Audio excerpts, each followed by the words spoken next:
Hello, everybody, and welcome to Riftbound Ramblings. I'm your host, Barrett, and today is October 7th, 2025, and we have some information on the Worlds Bundle crossover with Riftbound, as well as a good time for me to do the tournament weekly recap because I was not here on Sunday, and we have an event to go over, which is the Rift Lab Trials number 2, which took place on the 2nd of October with 77 players. And there's some good stuff to talk about on those decks, so we're going to go into it. But without further ado, let's dive into. Just kidding. At the beginning of the article they gave us for the Worlds Bundle, they also told us about a Set 1 restock that is coming soon to the Riot merch store. But there is some information here that we want to talk about. I'll say the first part.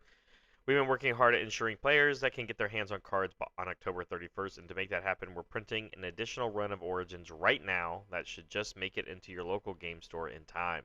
This restock will let your local stores carry more Riftbound to support in-play in-store play as well as their local Riftbound communities. Find your store nearest you with the store locator. Okay, so that first part says there will be some available to go to your local game stores.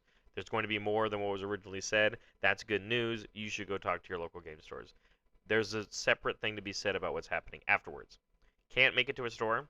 We will be reopening pre-orders of the Origins booster box on the Riot Games merch store on October 16th, 9 a.m. PST. Note that if you order online from the second wave, it won't ship until late December or early January. Okay, so obviously that's not the best of news if you are one of the people that plan on going to the first regional qualifier in December, but it does tell us that there is going to be more product in the hands of stores, which will help people regardless. And still, if you don't have access to a store that has product to be buying, you can still get some from the Riot Game merch store. Just know that it is going to be a minute until you get your hands on it, because I assume this is going to be more like gauging how much more product they need to keep printing, even after sending more out to the stores. But regardless, this is more information on getting more Set 1 product, and that matters a lot for people to get their hands on it.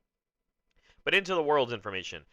The Worlds Bundle 2025 is a limited edition bundle containing a foiled playmat, crazy, matching deck box, card sleeves, a Panda Teemo promo card, and 3 oversized battlefields celebrating the host cities of Worlds 2025. In addition to being sold in Chinese on-site at Worlds in Beijing, Shanghai, and Chengdu, English language bundles will be available in the Riot merch store for $99.99.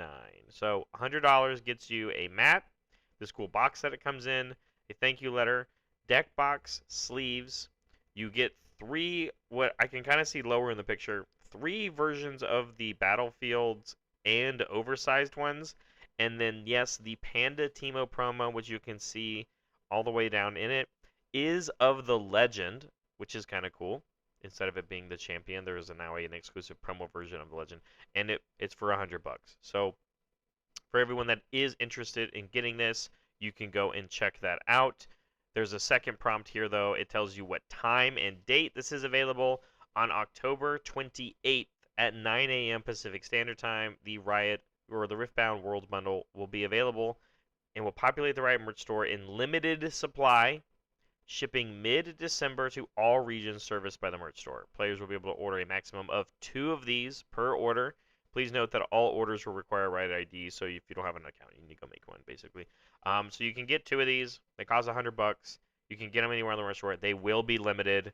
I can only imagine that this will sell out, honestly, quicker than the Arcane ones, but maybe not because you're only limited to 2 and they're a little bit more expensive. I'm not entirely sure, but if this is meant to be a more exclusive product, this could be closer to the Set 1 Origins release, the first wave of that, where that sold out very quickly. And eventually the Arcane box is sold out as well. So information on the Worlds bundle if you were interested in this, because I know some people purposefully did not get the Arcane bundles because they were waiting for this, and you will be spending a little bit more. But with that being said, we have an event that we're going to talk about for the Tournament Weekly Recap. We are in Week 13 since all the cards have been revealed to us, and this is the Rift Lab Trials number 2 with 77 players. And these are players that they did end up playing for quite a bit of rounds. I want to say it was like 7 rounds or so. And so, according to Piltover Archive, this is 8th through 1st. So we're going to go and kick it off with this set deck by Squip. And it's pretty standard to what we've been seeing recently, I want to say, from set decks, except for the biggest things of note here is I love the additions of mainboarded Shens, the Leonas being the choice here in the mainboard as well as the Kianas. The Fiora's not mainboarded, though. They're in the sideboard. And, of course, we still have access to cards like Salvage and Unyielding Spirit in the sideboard, depending on what you go against. But, you know, pretty standard, using some combat tricks, of course, as well as set, I mean, as long as we can get some buffs going with things like Kinko Monk and, of course, Cithria, Pit Rookie, etc. Yeah, I mean, I like Set a lot. This is one of my favorite characters or legends in the game right now, and I really like the Shen, so I might actually give it a try in my own set deck. Moving on, in 7th, we've got Randy with a bunch of Ys playing Kaisa with a good 6-6 split on the runes, and this one is, you know, kind of something we're used to at this point. Acathian Reigns main boarded. The Mega Mech is really cool. It doesn't cost any power to play, so nice on saving that. But the spread of most of the spells is kind of the full amount. And the biggest thing to note here is that there are no copies of Void Seeker being mainboarded, which I think most people would add to the trifecta of Hextech Ray, Falling Stars, and Void Seeker. There are 2 copies in the sideboard, of course, and it is just interesting because we've opted instead to play 3 copies of like Retreat mainboarded, whereas I know some people are kind of hit or miss on that card. But I like the Retreat, so I'm actually kind of down to give this one a try. And, you know, obviously Randy was cooking up with this one. In 6th place, we have an anonymous submitter of playing a Volibear deck, and it is kind of pretty straightforward on the Dazzling Aurora, so we're mainly going to talk about which units they chose that they wanted to put in the deck. And the biggest ones, obviously, are, yes, the Dead Blooms are here, the Cadrigans are here, but the Brazen Buccaneers, as you play them, you can discard a card as an additional cost and reduce the cost by 2. That's really cool. I don't know if that's like one of the best ones to be grabbing off of the Dazzling Aurora, but it is what it is. But the Lee Sins are awesome, and I do also enjoy the Blazing Scorchers, mainly because you can have them come in accelerated. But it does mean there's a world where you can hit those off of the Dazzling Aurora. But we have some cool units to sideboard in if you want to play less of those. I like the Misfortunes also as well. Or even, of course, playing a full 3 copies of the Fury Domain Volibear, not just the one that goes in. Only 1 copy of Catalyst of Aeons for the ramp, so like there's definitely something different going on here of like, yes, we're playing ramp, but we're still playing units that we can play along the way, and they are mighty units, so they help us ramp more so along with Volibear, trying to keep up a board presence. So I do see the vision, and it did well. So like there is something real going on here, a different shape of how to play the deck. Still play a little bit of ramp, but you should play some units as well that are mighty and get you your Volibear trigger. Moving on, we've got Presto with 5th place playing a Ahri deck, and of note, Presto has appeared on Piltover Archive before, playing Lee Sin, going undefeated on the 21st of August, and then also playing Ahri as well on the 1st of August in an event, getting 5th place with that one. So very different deck here in the sense of triple Time Warp in Ahri is definitely something new, and I love it. I really do. Tasty Fatefolk, Thousand Tail Watcher, these all make sense to me, and playing the strengths of what the Mind Domain and the Calm Domain really do have to offer. Jeweled Colossus is a fun one that we haven't really seen in any decks at all. This is a cool deck by far, and the sideboard has some crazy cool technology as well with things like Mage Seeker Warden, which is hugely a kind of choice sideboard counterpiece, and then of course Wind Wall. Without playing, there's 2 of them in the sideboard, and we already mainboarding the 3 copies of Defy. This deck is really cool. Only 2 copies of Charm. I'm sure some people would be like, well, why not more? But I like what this is doing a lot. This is really cool, and I think Ahri is one of those legends that has yet to be figured out, but I think Presto might be onto something for sure. Moving on to 4th place, we have Sold Out's Annie deck, and Sold Out has played Annie before, getting 8th place back in July 25th, and then even played a set deck on the 18th of July, getting 3rd place. He gets 4th place here, only losing in top 4 to what will eventually be, I believe, 2nd place. And yeah, I think Annie's gaining a lot of traction for people because she's very appealing to play, but she has some still like incredibly fun choices to deal with because you're always going to have the 2 runes ready on your opponent's turn, and there's a lot of 2 energy spells that you can do on your opponent's turn. The big ones, of course, being things like Falling Stars, but that one doesn't have action timing. But Ride the Wind, Flash, Fight or Flight, etc. Even Rebukes here in the sideboard. It still works for things like Gust, of course. And then you just play good units that help you kind of catch up, right? Vayne comes in, it will come in ready if your opponent has control of a battlefield. Kai'Sa has accelerate, Darius can ready itself. This is really cool. I like what Annie's doing, and she's gaining traction, and this is now another Proving Grounds character that is really proving to be good, just like the rest of the characters in the set.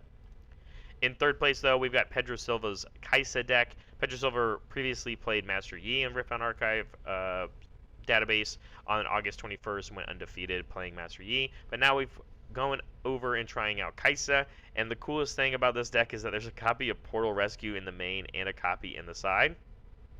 And it gets you basically like a second use of like a battlefield trigger.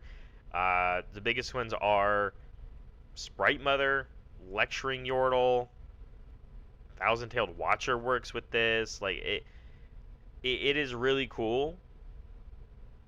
I wonder how strong it's going to catch on is really my big question, just for helping on like the tempo kind of side of the game. But of note, the biggest things here are sideboard is a bunch of one-ofs of extra copies of things that we're already playing, and then a Cathian Rain at a full 3-of sweep, because sometimes you just need to bring them in against for extra removal. In second place, we've got another Kai'Sa deck from Wasian Swag. This one using a main board copy of Time Warp, another one on the side, even Thermo Beams in the side to respect some of the gears that exist in the game. And other than that, the suite here is pretty standard, I would say, of what we've seen in a lot of the Kai'Sa decks. Hextech Rays, Falling Stars, Void Seekers, even making room for the retreats. The smoke screens all on the sideboard, of course, but still even playing copies of Sprite Mother, which we've seen kind of come and go with a lot of Kai'Sa decks, but they're still here. And then in first place, you know him, you love him. It's Prismaticism's Kai'Sa deck, which we haven't really seen him play yet on Piltover Archive.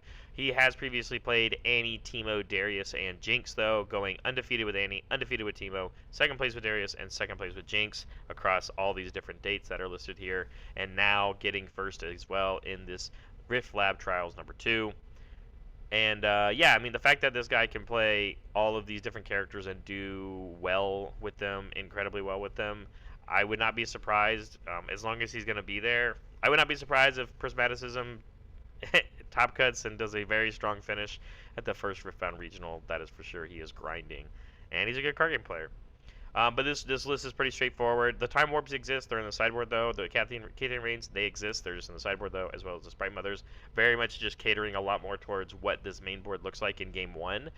So it makes a lot of sense to me. 3Xs of all the good ones, including the smoke screens, everything we've said about these other lists. And then in the sideboard, we are playing the cards that we are, like, versatile depending on what matchup we're in, which makes a lot of sense. But that's going to be it for today's video. Thank you so much for watching. If you like what you see, give it a thumbs up. Comment down below if you like the decks that you see, or if you're going to be getting one of the Worlds bundles. I'm really unsure. I'm kind of not sure if I want to get them. And it's not because of the money. It's just like I'm not a Teemo player. I don't know if I necessarily care about playmats or sleeves. It's really more of what it is for me. But it is an exclusive item, so I'm excited to see what you guys are going to do and if you guys are going to buy them as well. And of course, you can subscribe to the channel so you never miss a video like this. But thank you for watching this one. We'll see you in the next one.